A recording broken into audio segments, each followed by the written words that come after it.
Smith and his wife, Jada Pinkett Smith, contributed $75,000 to the church and shelter that took Gardner in, and even hired Reverend Williams to play himself in the film. I had to wear a wig. A wig, yeah. Well, no, it's not a wig. It wasn't a wig. What is it? It was a hair augmentation. Oh, yeah. You know what? Smith also visited the transit rest station, where Gardner once went so he and Chris Jr. would have a place to stay for a few hours when he was homeless. Gardner took me there with his now grown son to recall the decisions that faced him. No one is supposed to live in here. No one is supposed to just spend extended periods of time in here. This is a public restroom. This is not a living space.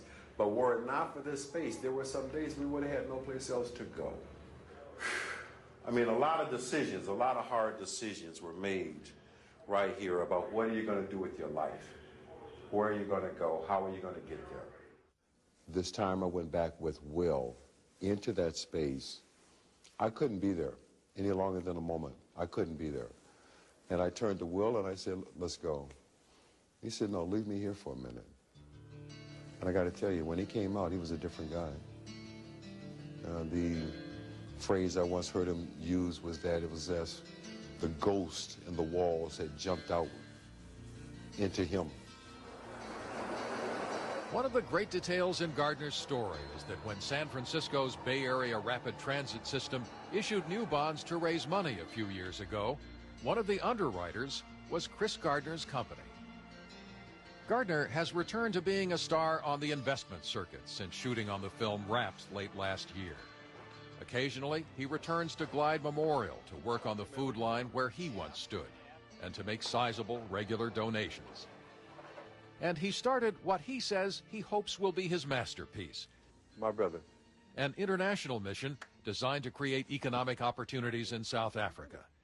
This man, whose own father had abandoned him, found himself carrying his plans into the office of Nelson Mandela. You walked into his office. Yes, he sir. looked at you and said, welcome home, son. I had to be 46 years old. And for the first time in my life, a man ever to say the words to me, welcome home, son. And for it to be Nelson Mandela. I cried. I cried. By now, Gardner has had opportunities to examine his life and see it through the eyes of others that would have been unimaginable only 3 years ago. That time-worn cliche, it's just like a movie script, turned out to be true.